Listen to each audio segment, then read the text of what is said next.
Primeiro livro de Samuel, capítulo 16, versículo 1.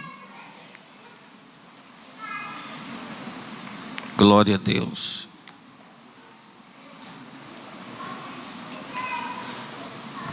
Apenas um versículo. Samuel é enviado por Deus a Jessé. Todos abriram? Primeiro livro de Samuel, capítulo 16, versículo de número 1. Acharam? Disse o Senhor a Samuel: até quando terás pena de Saul, havendo eu rejeitado, para que não reine sobre Israel? Enche um chifre de azeite e vem, enviar-te-ei a Jessé o belemita, porque dentre os seus filhos me provide um rei. Assentai-vos. Glória a Deus. Obrigado pela sua presença. Diga assim: obrigado, Espírito Santo, pela sua presença em nosso meio. Tu és bem-vindo. Meus irmãos, ontem um processo de muita oração, mas no final eu fiz uma pergunta para Deus: qual é a mensagem que o Senhor quer falar conosco nesse culto de Santa Ceia? E todos nós passamos por lutas, por dificuldades. E eu fiz esta pergunta para Deus, e uma palavra desceu ao meu coração: não fuja da luta. Você pode ter sido escolhido por Deus para um propósito. Repete comigo: não fuja da luta.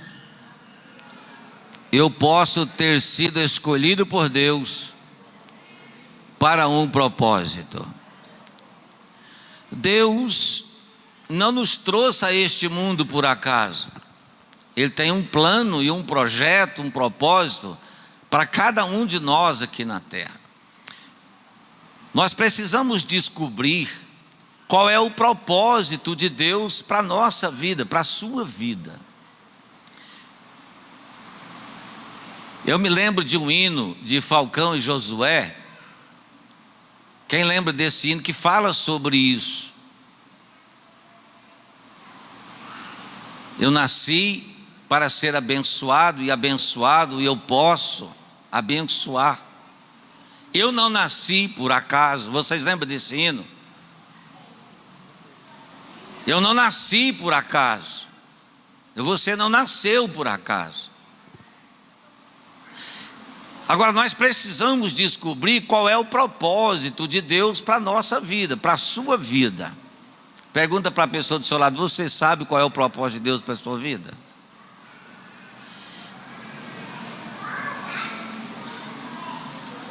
Quando Deus mandou ungir Saul para ser rei, não era a princípio o propósito de Deus de ungir Saul para ser rei, porque era Deus, através da palavra na boca do profeta, que o Israel era administrado, guiado pelo poder da palavra na boca do profeta. Mas Israel disse: queremos um rei. Em outras palavras, queremos ser como as demais nações, nós queremos um rei. E Deus, olhando para o coração de Israel, entendeu e percebeu que eles não queriam qualquer um rei. Eles queriam um rei lindo, um rei bonito, de aparência. Presta bem atenção nisso: bonito, de grande, de uma aparência extraordinária, que enchesse os olhos de Israel, que agradasse o coração de Israel. E Deus, ele é tão magnífico e tão inteligente, enquanto ele manda ungir Saul para ser rei em Israel, Deus vai trabalhando no coração deles para que a catástrofe depois de Saul não viesse a acontecer um outro ou uma outra catástrofe. Vamos lá. Saul, então, no primeiro livro de Samuel, capítulo 15, nós percebemos que Deus é rejeitado, ou melhor, que Saul é rejeitado por Deus no primeiro livro de Samuel, do capítulo 15.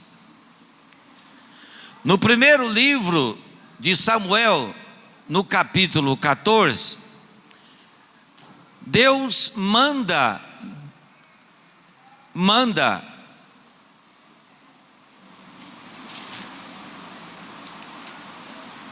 Saul destruir os amalequitas, mas ele não os destrói. Ele vem embora e pega aquilo que ele achava que era interessante para ele e traz para desfilar em Gilgal o rei daquele país. E isso foi muito terrível aos olhos de Deus. Às vezes aquilo que é bom aos olhos dos homens não é bom e agradável aos olhos de Deus. Agora veja quem era ungido pelo Espírito Santo, cheio do Espírito, para administrar uma nação de dura serviço. Mas aqui o pecado não parte de Israel, o pecado parte do rei Saul. Ele não destrói. E houve conselhos também de alguns que ele trouxesse o rei Agag, que trouxesse o melhor dos despojos da guerra, e assim ele fez. Deus o rejeitou por isso. A Bíblia diz que Deus retirou dele o Espírito Santo. E o pior do que isso, perder o Espírito Santo é terrível. Eu não tenho nem pretendo ter essa experiência, mas o mais terrível do que perder o Espírito Santo é receber da parte de Deus um espírito maligno que o atormentava 24 horas. Saul perdeu a direção da sua própria vida e a maldade estava dentro do seu coração. Mas o profeta Samuel insistia em orar a Deus, intercedendo pelo rei Saul. E Deus disse: Samuel, até quando terás pena de Saul? Porque eu já o rejeitei. Eu faço analogia desse versículo para a vida de muitos cristãos. Queira eu crer que hoje aqui não tem pessoas assim, que já perderam o Espírito Santo por causa da desobediência. E às vezes as pessoas não percebem que já perdeu, não consegue ser perceptivo que perdeu o Espírito Santo. E o pior, que já tem um espírito maligno na vida, fazendo maldade para as pessoas. E Deus chama o profeta Samuel e diz: Samuel, enche o chifre de azeite e vai na casa de Jessé, e dos seus 8 filhos eu me provi de um rei. Pastor, mas o senhor já pregou nesse texto, mas não é a mesma mensagem, é outra. O texto é o mesmo, a Bíblia não muda. E aí daquele que aumenta ou inventa ou tira ou coisa parecida. E ao chegar na casa de Jessé, com o chifre cheio de azeite para ungir o novo rei, ele diz para Jessé e sua família: santificai-vos e vinde comigo para o sacrifício. E quando ele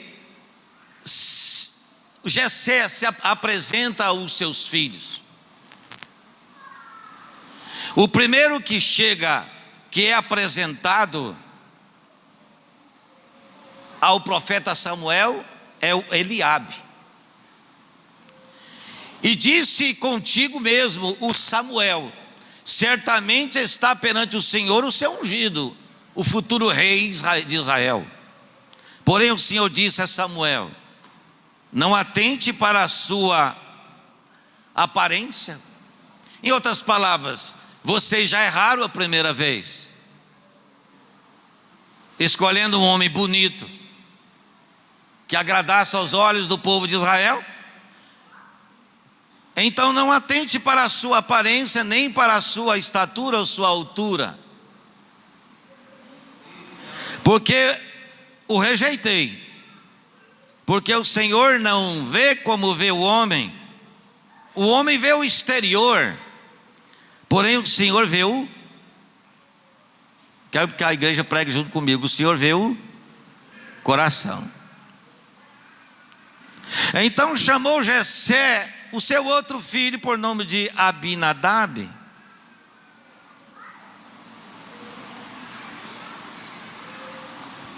O profeta Samuel disse: certamente deve ser esse agora. Interessante que os três, daqui a pouco eu falo de Samá, trabalhava no exército com Saul. E o profeta Samuel disse: certamente então deve ser este, porque Eliabe era o primogênito, Abinadab era o segundo. Então Deus disse a mesma coisa: também não é este. E Samuel continua dizendo no seu coração: então certamente deve ser o Samá. Isto Jessé foi passando os seus filhos, segundo aquilo que ele achava que na sua visão, na sua ótica, seria o rei de Israel. Como a nossa visão, Jeremias 17, versículo 9: enganoso é o coração do homem.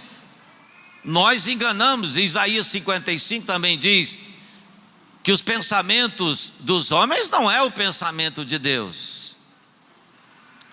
Então se apresentou outro. Como era o nome do terceiro? Samá. E disse também o profeta Samuel em seu coração: então certamente é este. E Deus disse: também não é este. Passou o quarto. Repete comigo: passou o quarto. Mais forte: passou o quarto filho de Jessé. Repete comigo: passou o quinto filho de Jessé. Repete comigo: passou o sexto filho de Jessé. Repete comigo mais forte: passou o sétimo filho de Jessé. Diga comigo: também não era nenhum dos 7.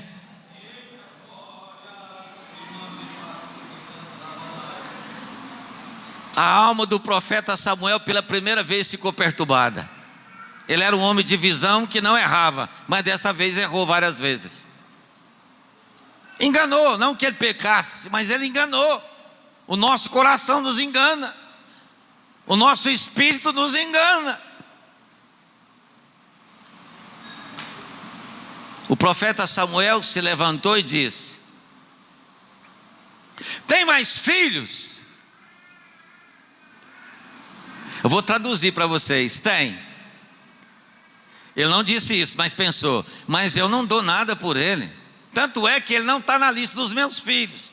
Ele não foi contabilizado na ótica de Jessé, o seu pai, como capacitado, como preparado para fazer ou para ser rei em Israel. Mas repete comigo: Deus não vê como o homem vê. Você precisa sair daqui com isso na cabeça.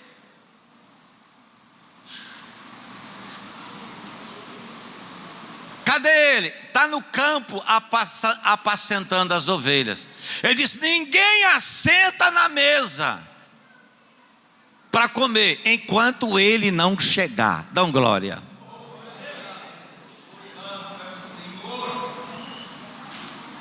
Eu fico pensando, pela primeira vez, Davi é convidado para estar com a família, para comer, ou para almoçar, ou para jantar, porque ele nunca foi honrado na casa do seu pai, ou dos seus pais. Ele nunca teve honra dos seus irmãos, sempre rejeitado pelos pais, rejeitado pelos seus irmãos, rejeitado pela sociedade. E eu vou dizer, se você se sente ou se sentiu, ou se algum dia você se sentir rejeitado, ou ser de fato rejeitado, não se sinta isto, porque você pode ser rejeitado pela sociedade, mas jamais rejeitado por Deus, porque Deus usa aqueles que não são, para confundir aqueles que acham que são. Levanta a mão e dá uma glória a Deus aí.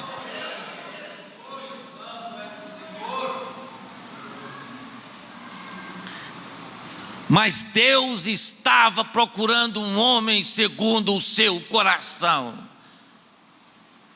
aquele que agia, pensava como Deus pensava, aquele que não se exaltava, aquele que não é grande para os homens e nem é grande para Deus, aquele que se coloca com humildade.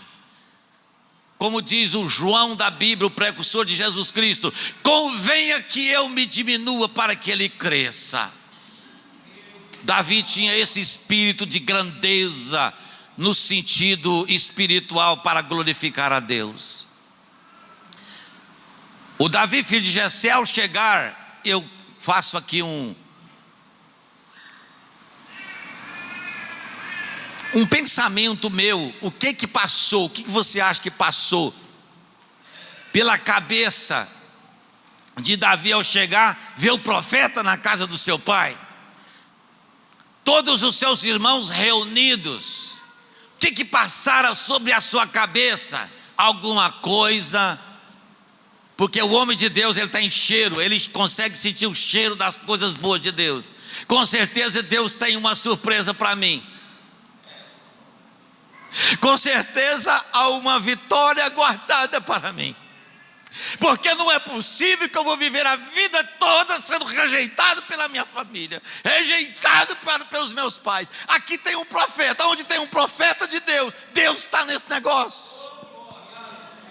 Ele chega, ele não fala nada, eis-me aqui, ele não diga nada, ele não diz nada, ele se apresenta simplesmente. O chifre de azeite está cheio na mão do profeta, e no meio dos seus 7 irmãos, aqueles que certamente um dia o humilhou várias vezes,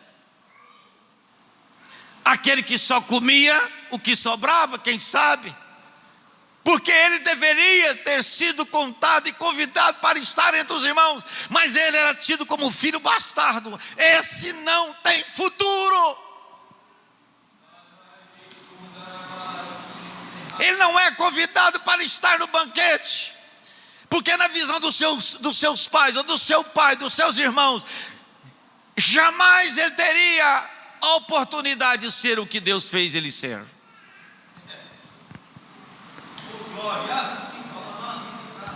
E o profeta Samuel disse: ninguém assenta na mesa enquanto ele não chegar. E o Davi chegou, e no meio da multidão, por isso que a Bíblia diz: quem se exalta, repete comigo, quem se exalta é humilhado, mas aqueles que humilham debaixo da potente mão de Deus, no tempo oportuno, Deus exalta o nome dele na vida dessa pessoa. No meio dos 7 irmãos, chegou aquele que não era nada. Deus pega o chifre de azeite, o profeta, e unge Davi no meio da sua família como rei, como segundo rei em Israel. Posso ouvir um glória a Deus da igreja? Quantos de nós passamos por isso? Mas nós não podemos murmurar. Davi nunca retrucou o seu pai, nunca desobedeceu o seu pai. Sabe o que aconteceu agora? Mas os momentos difíceis, as grandes provações ainda vêm. Israel está todo ele coagido por um homem chamado Golias. Golias significa homem valente, homem de guerra, homem invencível, guerrilheiro poderoso, é o significado do nome de Golias. E o Jessé chama Davi e manda ele levar queijo, manda ele levar comida para o capitão, para os seus irmãos, traz notícia como estão indo as coisas. Jessé estava preocupado, já era um homem idoso, mas preocupado com a família, traz notícia de como está indo Israel lá na guerra. Mas ele indo, ao levar os queijos para os capitães e os seus irmãos, ele ouviu dizer que Golias estava afrontando todo o Israel. E a proposta do Golias, todos vocês já conhecem, mas vale a pena repetir para aqueles que estão chegando à igreja agora. A promessa ou a proposta de Golias, filisteu, o líder dos filisteus, era esta. Esta era a proposta: aquele que me vencer, se tiver um homem em Israel que me vence, que me mate, nós seremos escravos de vocês. Mas se aquele homem que vocês, a quem escolheu, eu matar, então vocês serão nossos escravos. Na verdade, Israel já estava escravizado pelos filisteus de forma espiritual. O que é um homem sem a unção e a presença do Espírito Santo? Saul perdeu o Espírito Santo, perdeu a direção. O homem que não tem o Espírito Santo, ele não tem direção. E nenhum soldado poderia fazer nada sem autorização do rei. Estava todo mundo coagido, sem força, sem fé e sem esperança, sem saber o que fazer. E chega um menino, o mais novo dos filhos de Jessé, que já havia lá no pasto tirado a ovelha da boca de leão e matou o leão, que havia tirado a ovelha da boca do urso. Chega e diz para o Saul, eu vou resumir, porque eu vou terminar lá em Apocalipse capítulo 5, se assim Deus quiser e permitir. E perguntou para eles: quem é este homem que está afrontando o Senhor dos Exércitos? Ei, vai aqui um recado de Deus para você: quem está te afrontando, não está afrontando a sua pessoa, mas aquele a quem você serve. O que aconteceu foi que Davi disse: eu posso vencê-lo, mas como você é um jovem, uma criança, ele é um homem experiente, ele é guerreiro, ninguém pode vencê-lo. Então vamos colocar as armas em Davi. Colocaram os armamentos de um soldado em Davi, ele não conseguia dar um passo. E Saul diz: como que você quer vencer Golias se você não pode nem usar as armas que um soldado pode usar? Ele falou: não, mas eu tenho uma outra arma. Eu vou contra ele em nome do Senhor dos Exércitos. E ele pega 5 pedras, e é com essas 5 pedras, eu chamo de estilingue sem forquilha, chamado. E ele coloca essa pedra e roda essa pedra, e acerta a testa, a única brecha, o único buraco que tinha na testa do Golias. E ele fica tonto e ele cai. Com a espada de Golias, ele corta-lhe a cabeça. Dá uma glória a Deus. Deus estava procurando um homem para ungir, que fosse às guerras, lutar nas guerras, na unção e com o poder do Espírito Santo. Não podemos guerrear as guerras aqui na terra se não for no poder do Espírito Santo. E a espada do Espírito Santo, Efésios capítulo 6, é a palavra de Deus.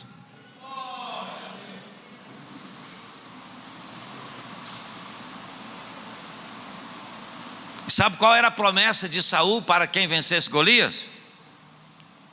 Sabe? Aquele que vencer Golias vai casar com a minha filha, será isento ele e sua família de impostos, cumulará de grandes riquezas.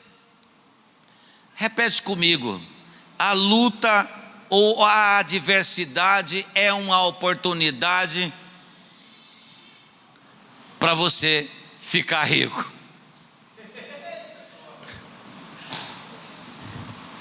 A adversidade é uma oportunidade para a gente sair bem. O Davi olhou e falou assim: rapaz, até ontem, deixa eu fazer uma analogia aqui para quebrar o clima. Até ontem eu era pobre, hoje eu vou ficar rico. Eu estava solteiro, mas já tenho uma noiva. Eu era pobre, mas hoje eu estou rico. Mas como assim? Eu vou vencer o homem. Mas que jeito? Pela fé, eu vou vencer. E ele venceu. Casou com a filha de Saul, ficou rico, isento de imposto, ele e a sua família. Vai sobrar mais dinheiro para a família. A vida dele mudou, sabe por quê? Porque ele viu naquele grande problema, naquela grande adversidade, ele disse: é a minha oportunidade. É a minha oportunidade. Nós, cristãos de hoje, temos que tentar entender e aprender que em toda luta, por mais que você esteja correto e o diabo se levanta, no meio de toda luta que nós já passamos, Deus pode estar criando uma oportunidade para o nosso crescimento espiritual, ministerial. A bênção está chegando, a luta traz experiência, a experiência traz vitória, e tudo mais traz esperança para nós.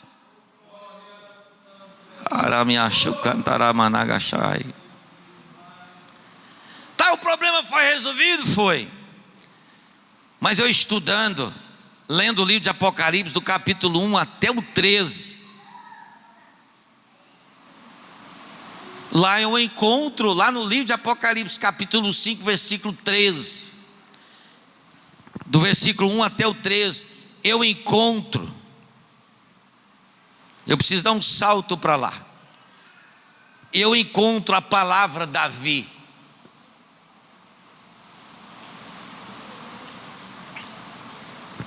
Eu encontro a palavra Davi.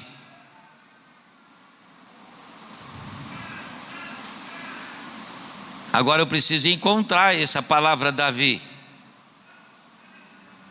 Achei, do versículo 5.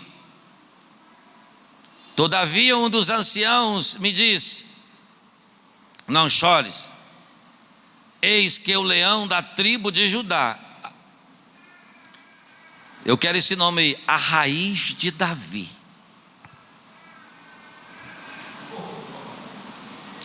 Nós estamos a alguns 1000 anos do livro de Samuel, capítulo 14, 15, 16, até chegar em Apocalipse, capítulo 5, há milhares de anos,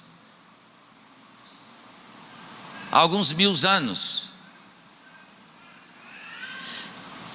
Agora vamos trazer esse texto de primeiro livro de Samuel, essa história, para a vida da igreja hoje. Quem são os nossos gigantes? Todo o planeta Terra estava em pecado. Anote isso aí. Cada um de nós estávamos dominados por um Golias chamado pecado.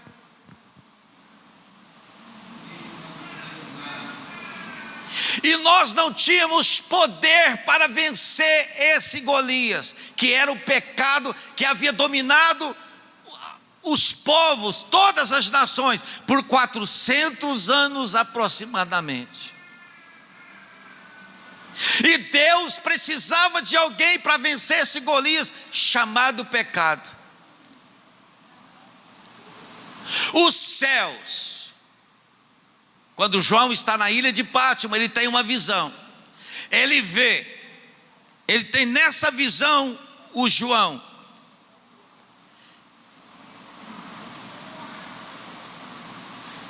Vê um livro na mão direita de Deus. Presta bem atenção nisso. Lá atrás agora, passaram o quê? Samá, Aminadab, quem que é o outro? Eliabe.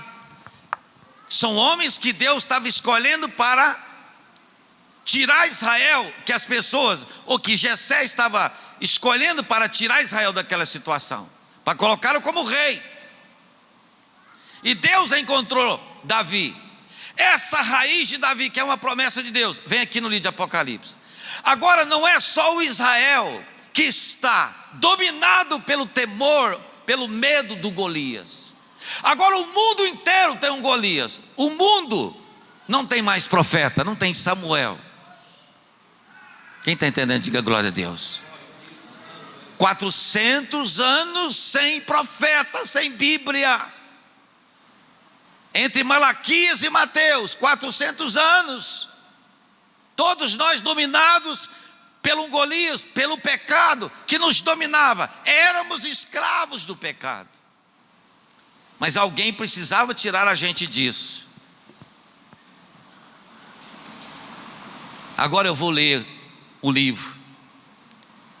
E quem é essa pessoa que tirou a gente dessa dificuldade? Apocalipse 5, versículo 1 a seguir. Vi na mão direita daquele que estava sentado no trono um livro escrito por dentro e por fora.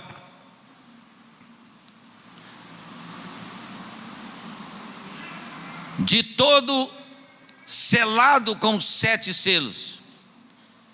Disse o João: vi também um anjo forte que proclamava em grande voz, dizendo: quem é digno de abrir o livro e de lhe desatar os selos? Quero lembrar vocês que agora há pouco a gente leu no livro de Samuel procurando um homem para libertar o povo das ameaças dos filisteus de Golias. E aqui agora o anjo proclama, tem um livro, e o anjo está procurando quem é o homem que pode abrir o livro. Versículo 3. Ora, nem no céu, nem sobre a terra, nem debaixo da terra, ninguém podia abrir o livro, nem mesmo olhar para ele. E eu chorava muito. E por que ele chorava muito? Porque ninguém foi achado digno de abrir o livro. Como é o nome desse livro, igreja? Qual é o nome desse livro, igreja? Nem mesmo de olhar para ele. Versículo 5. Todavia, um dos anciãos me disse para João: não chores. Eis que é o leão da tribo de Judá, a raiz de Davi, venceu para abrir o livro e os seus 7 selos. Então vi no meio do trono e dos 4 seres viventes e entre os anciãos, de pé, um cordeiro, como tendo sido morto. Ele tinha 7 chifres, bem como os 7 olhos, que são os 7 Espíritos de Deus enviados por toda a terra. Veio, pois, e tomou o livro da mão direita daquele que estava sentado no trono.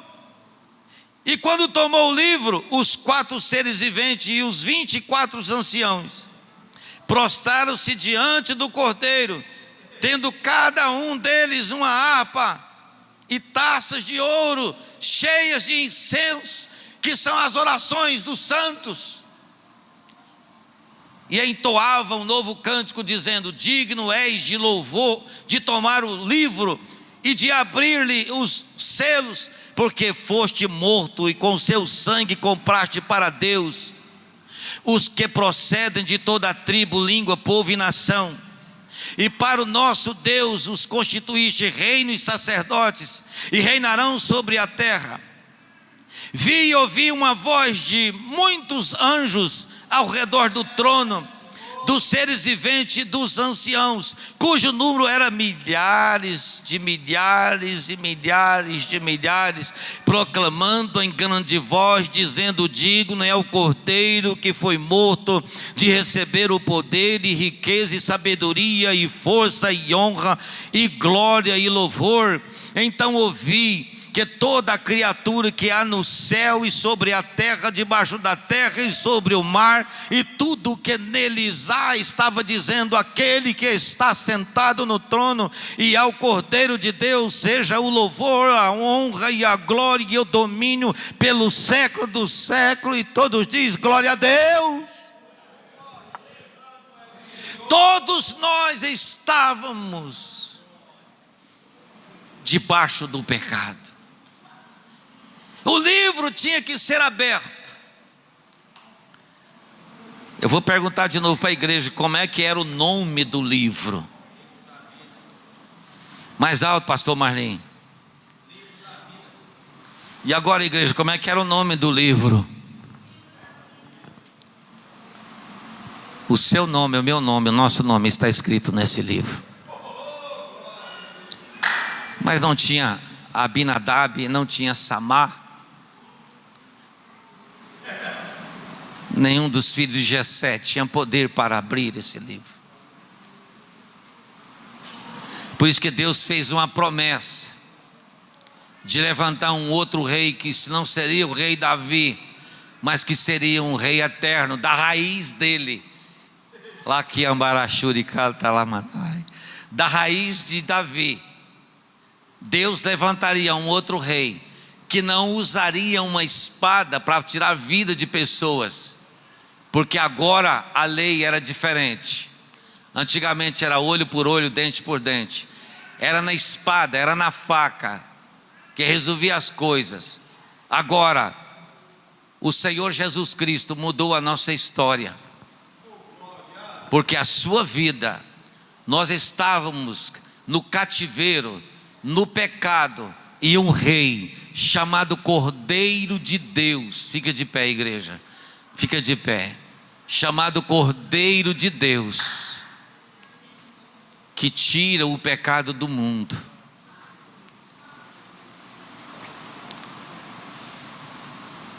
Só aqueles que estão sentindo o fogo queimar o seu coração. Os céus procuraram um nome, irmãos. Sabe por que o João chorava muito? Porque não tinha ninguém digno de abrir o livro tinha que ser aberto, o selo tinha que ser aberto, mas não tinha nenhum homem. Ele não viu, até que alguém o consolou dizendo: calma, aquele que morreu, que esteve morto, que agora vive para sempre, vai tirar os 7 selos do livro, para escrever os nossos nomes, irmãos. Aquela visão apocalíptica de João, daquele livro, era para que o seu nome, o meu nome, o nosso nome estivesse escrito ali. Então não tem por que Golias te dominar. O pecado, eu estou fazendo aqui uma conjectura, não tem por que Golias te dominar. O pecado não pode mais te dominar. Só te domina se você quiser. Porque agora você não precisa de um rei Davi para vencer esse gigante que é o pecado. Porque qualquer outro rei não tem poder para tirar esse pecado. Somente Jesus Cristo.